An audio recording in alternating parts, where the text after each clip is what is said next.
Clive, thank you very much. Well, it's been a real pleasure for me and you too, I'm sure, to hear from Fujitsu's CEO and Chief Digital Transformation Officer, Takahito Tokita, and his guests. So thank you from us for sharing Fujitsu's global purpose, because it's good for us here in Europe to hear more about the innovation that is so central to Fujitsu's way of working. My name is Sameena Ali-Khan, and on behalf of Fujitsu, I'd like to welcome you to Activate Now. I'll be with you throughout this session for the European keynotes, where we'll be hearing from some exciting brands as they share their stories from 2020. You don't need me to tell you that this has been a unique year. Every organisation faced challenges, and everyone has a personal story to tell. And I'm sure it's true to say that we've all learnt a lot about ourselves and about our organisations in this challenging period.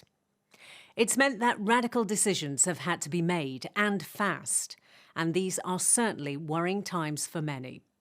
So where does that fit into what we're going to do now? Well, Fujitsu Activate Now is about hope.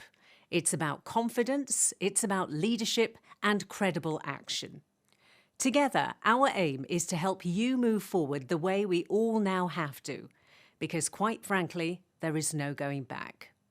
In the on-demand programme, we will hear from banks, energy companies, government representatives and manufacturers across Europe, and they're going to tell their stories, their personal accounts of how they responded to the crisis that hit them and how they survived. They are inspiring stories that I hope will give us a lot to think about and give us that hope, confidence, understanding of leadership and the inspiration and insight needed so that we can take credible action.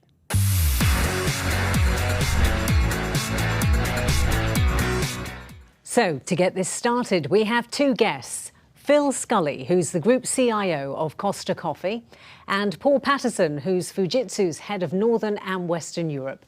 Welcome to you both, gentlemen. Thank you. Good to be here. Phil, if I can start with you. It's been quite a roller coaster year for you. Last year, you had the acquisition of Costa by Coca Cola from Whitbread, and then coronavirus hit. I'm sure you've drunk lots of cups of coffee and you've needed to, but I just wondered how your perspective has changed over the last 6 months. Thank you. Yeah, I do drink a lot of coffee. So it's pace. It's all about pace now.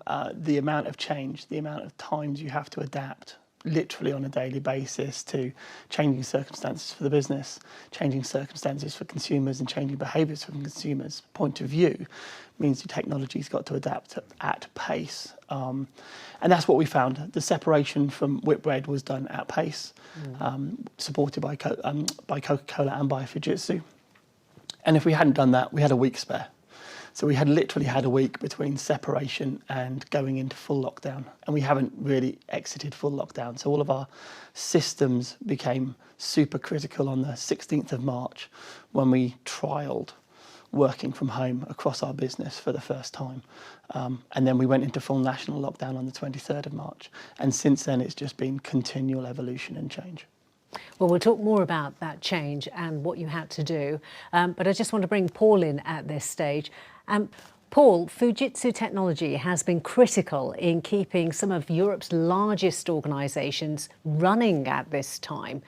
As a leader of a digital company, I just wondered what the standout lessons have been for you over the past 6 months. So, like Phil, I've also drunk a lot of coffee in the last 6 months. Immensely proud to start with, really, of the 13,000 colleagues who work with me in this region. So whether you're in Ireland, whether you're in France, whether you're up in Helsinki or down in Spain, immensely proud of that 13,000 people and what they've done for our customers. The view of the company was if we can get our employees in the right place, we can look after our customers. So we really focused on making sure our employees were safe. We did equally, like Phil did, working from home. We got all of our employees working from home where they could work from home. Some of our employees had to clearly work in secure environments or in the field supporting some of our customers around the region. So immensely proud. I think the other thing that I'm really delighted by is the way that our employees and some of the other services we're putting around them. You know, we all know that working at home brings its own stresses and strains with family, with grandparents, with loved ones. And I am delighted and relieved that we have been able to support our customers through all industries and government specifically. So really delighted by that. But I agree with Phil as well. This is a constant change. I think it's going to stay with us for a while. Well, let's talk about that a little bit more, because I wondered what opportunities for change long term did this COVID-19 actually create? So talking to customers, be they in the commercial world or the public sector, it's not going to change, it's not going to go back. There's no going back to the way that we used to use corporate head offices or offices around the region. I think we are all now comfortable with working from home, with a certain level of issues with it, of course, but I think we are. So I think the first thing is there's no going back. I think the second thing is it is about change. We've got to get comfortable with this working from home. How do we collaborate? How do we engage with each other around the globe and in our countries as well? And then the second part of that is how our company's going to change, take advantage of this change, exit with advantage once we get out of this COVID pandemic situation. So I think there's a lot of things to reflect on that we've all learnt. I think there are lots of things that we're going to do differently as a technology provider for our customers, as well as for our governments around the countries as well. Well, that is certainly reassuring. Phil, you're a consumer-based industry, and we saw during lockdown that our cities became ghost towns. We saw people not going in, they certainly weren't popping in to get a coffee, and your industry was very heavily impacted. Can you describe some of the changes, some of the difficult decisions you've had to make? You start the basics. You're shutting down the entire business on the high street, literally from the government announcement. So you go straight into an unprecedented period of closing everything down, turning off systems, looking at contracts and commercials for leasing, etc. There's a whole remit of things to do as you go into that lockdown. Then you have to plan to come out of it. and nobody's ever done that. So nobody in Costa, but nobody in any other business in the UK has shut everything down and then started everything back up again. And within that, I think as Paul said, looking after our teams, looking after our people, focusing on what the consumer wants and how they want it. People don't want to queue anymore. People don't want to touch things anymore. People don't want to hand over cash anymore. All of that has a massive impact on how you run a retail business, and therefore a massive impact on the technology you put into a retail business. So give us some examples then of the strategies you used to change the way you were running Costa. So a lot of this is about acceleration. So we were already on a journey looking at things like click and collect, like delivery services. We've got a very big machine business with Costa Express, so self-served coffee in service stations. But accelerating click and collect so that we can have it everywhere, accelerating delivery so we have more services running delivery, accelerating adoption of contactless from a mobile app to a machine so people don't have to touch a screen if they don't want to. All of that has been part of reviewing what we're doing at the start of the lockdown and then accelerating and pivoting so we deliver it coming out of lockdown, and that emerge stronger, emerge wiser, emerge safer is definitely part of that coming away from lockdown period. And Paul mentioned how Fujitsu had helped you during this lockdown period. How do you feel that went? So my career with Costa started with Whitbread. So I was in Whitbread working with Fujitsu, and then moved with Costa as part of that separation. And Fujitsu were the partner who effectively worked with my function in Costa to separate all of our systems, all of our data out of the Whitbread data center run by Fujitsu and into new cloud services. And those cloud services enable us to move with more pace, more independence, and just a more modern technology footprint, which is fundamentally essential to being successful nowadays. Paul, of course, at the heart of this are people. And I just wonder, to what extent do the customers realise that some of the changes that were happening to the way you were working were indeed long-term rather than short-term? We've been in this lockdown for 6 months or so, and depending on where you are in the world, you may have been in that lockdown situation for a lot longer. I think organisations have this realisation that actually the technology that Phil's just talked about, it works. You can use it. It does enable you to do some things. And I think organisations have moved at pace in their decision making. We need to change at pace.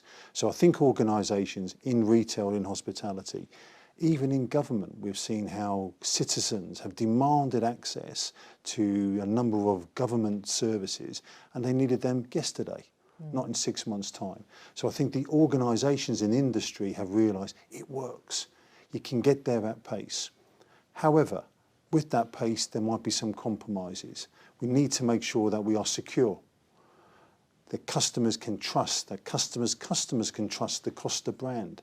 They can trust that supply chain that it is going to do the things that you need it to do. So I think organisations have got there fast. They're excited by it.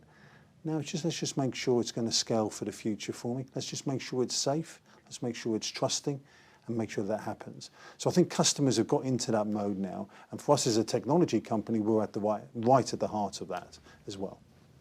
I'm just picking up on a couple of the words you used there, and trust is something you repeated several times. Phil, I'm guessing that was key to your decision then in trying to reopen your business and trying to operate the way you were doing. Yeah, you have to. I mean, information security nowadays is a huge challenge. The threat landscape from a cyber threat point of view has increased massively through lockdown, and I think that's a challenge that's faced by every single business. But it's the consumer has to trust the environment. The teams have to trust each other. The way we place an order and provide that coffee on time with click and collect has to be trusted, because the customer's coming in, they expect it to be there. So trust is fundamental at every part of the operation, at every part of the journey, and at every single hop of our technology where that data moves. We have to trust it. We have to trust it's going to get there, and we have to trust it's going to get there in a secure way that we can action. Paul, what are the sort of things you have to be aware of to ensure that the changes that you've made can continue? We've moved at pace. We've all moved at pace. And I think calm reflection at times is also required to make sure that those changes that we've made are sustainable. So I commented earlier on about buildings and infrastructure. We're not going to go back to big headquarters, or in fact, we are going to go back to big headquarters, but it won't be at 100% of the time. In Tokyo, we announced 50% occupancy. We expect 50% of our population to be back in buildings. As I talk to customers, and I'm sure Phil does in talking to the suppliers, I think around the region, maybe 40 to 60% might be the balance. So we're not going to see these buildings full of people again all the time. Therefore, it's about how do you collaborate? How do we change these buildings and these infrastructures into hubs of collaboration? You're going to have people all over the world. You'll have talent all over the world. And that's a great thing for us. Actually, I'm very excited by that and how technology can make that happen for organisations. So hubs, buildings, collaborate, technology to allow that to happen. And then the second part to this then, I think, is all about the journeys that customers are on, be it as a citizen, be it as a customer for Costa Coffee. How do you automate? How do we digitise some of those journeys? Now, in my industry, we use this wonderful word, digital transformation. It's about how do we transform the journey for the customer. Phil talked about digitising. How do you make it touchless? If you're a tax inspector, if you need money from your government or from your bank, how do you automate those journeys? That's the next part of it, and take massive advantage of cloud infrastructure. Phil, given all the changes that you've been through, can you actually reimagine your company's future? I think it's difficult to at the moment. I think there's so many different things that change on a regular basis. I think if I had a crystal ball that was accurate, probably wouldn't be sitting in front of you now. I'd have a yacht somewhere, placing my bets. So that becomes challenging. I think what I do see is, I think the same as Paul's just alluded to, people's behaviours changing, the habits of people changing, and the longer we stay in lockdown and the longer there's no vaccine, those habits will have more time to effectively bed in and almost be unchangeable back to whatever old was before coronavirus. Things like hot desking. The hot desking future is probably not there. So that's an immediate change to what we do. My role, from a corporate point of view, I don't have one head office in the future. I have 1,000 where the people are working from home. So where does the corporate boundary stop? Is it, it's because at the moment it stops at the office and everybody brings their own device. Nobody in the future is bringing anything, they're staying at home. So what happens next? And I think you've got to be fast on your feet, you've got to adapt. There's a wonderful quote from Charles de Gaulle that, and a great strategy is fantastic, but you have to be fast on your feet and adaptive, otherwise it's useless. And I think strategically we might have a direction, but being able to course correct as we go through that, whether for our teams, our business or our consumers, is going to be hugely important. Paul, similar question to you. How do you feel about the journey Fujitsu has taken with its customers during this pandemic? We've learnt a lot as well. As I said a moment ago, we've been in this business for decades here in the region, and we know our customers very well, and that trust relationship's really important. So the telephone did call. The telephone did ring, forgive me, in Catalonia from the health authority asking for us to help them. The team in Spain, and Spain has been really hit quite hard by COVID. Got on their cars, got in their buses, and they built a field hospital in Catalonia. They did that very quickly, and now 40,000 people are using that infrastructure. So you learn something from that. I think in this event you're going to hear from Centrica, who are a UK utilities company, about their journey, what we have done together, rather like our conversation here with Phil also, about what does that mean. And I think in financial services, customers wanted access to funds. Government changed legislation in Finland and here in the UK. How do you get that to people very, very quickly? We supported a client in financial service to move 30,000, 40,000 employees to work from home, automated, that word automate again, bots, to allow some of those journeys to be faster and more effective. So I think we've learnt an awful lot in those 7-8 months. But I think, as Phil said as well, we're going to be tacking all the time. I think customers are going to continue to demand, and rightly from the technology industry, we need more.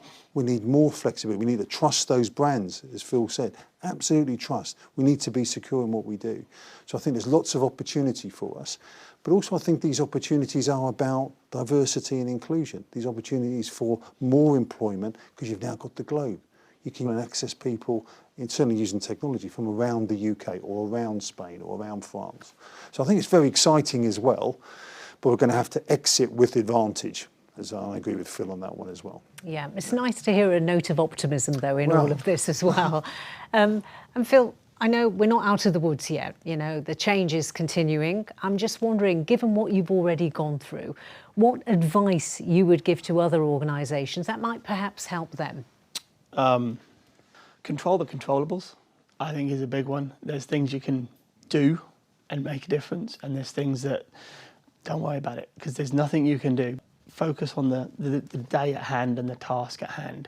And I think the other one for me is look up. Take time to look up and look out. And whether that's, moving to cashless, automating, getting rid of a paper-based process, look up at what else is out there, because it feels like a sprint and a marathon at the same time. And if you look at a sprinter at the start, their head is down and they're moving fast. And that's what it feels like. And they don't look up to the last half of their race. That's where we need to be. We need to start thinking about, right, look up, look out, and what else can we do? Because we're going to have to keep going. I think that's something lots of us have perhaps had the opportunity to do during the lockdown period. Finally, gentlemen, on a personal note, I know that I certainly as a parent have now got a renewed respect for teachers. And also I think I've just learnt to enjoy the downtime a little bit more. I just wondered what changes you'd be making to your lifestyle given your experiences of 2020. Paul, let's start with you. Well, 2020 and the last 6 months and the last 6 days and the last 6 hours, just constant change in our business world and in our society. I think we've all looked at the TV and seen scenes from around the globe that have impacted us all, Yes. Personally and in our societies, and made us pause and rethink and wish to learn more and do things to change the future. So for me, it is all about diversity and inclusion for me. It isn't about making that a PowerPoint slide, it's about making that real. It's about trying to change the way that we do things as a company, and we're a big employer. We work with big companies as well. And how can we change the way that my industry and my organisation deal with and embody diversity and inclusion in all of its ways? People with disabilities, people from different ethnic backgrounds, people from different cultures. How do we really focus on this? So that's the thing I'm taking away. And I'm reading more books. Yep. And I'm drinking more coffee. Phil, what about you? So I'm going to split into two. I think from a professional point of view, I think be kind. People's circumstances are all different, and they have young children or pets or loved ones they're caring for. I think just be aware of other people's circumstances, be aware of them as individuals, and if they can't join a conference call at 8:30 in the morning, then move it. Don't be afraid if that's you to ask for it to be moved because you've got, school runs or hospital appointments or whatever that may be. And I think that just that kindness really counts. And I think the other one for me is communication.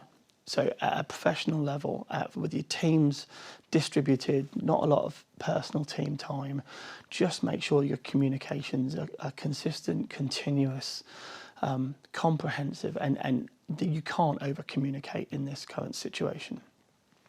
Personal level, I think just enjoy the little things more. Take time to just pause, breathe, be in the moment and enjoy the little things, whether that's a great cup of coffee, glass of wine, your children, walking the dog. It is just so important not to get beaten down by all of the negatives and all of the things you see and all of the horrible stories, and just try and enjoy the moment that you're in if you can. It's really good advice, and you've both given us a lot to think about. Gentlemen, thank you very much for your time today. Phil and Paul, thank you.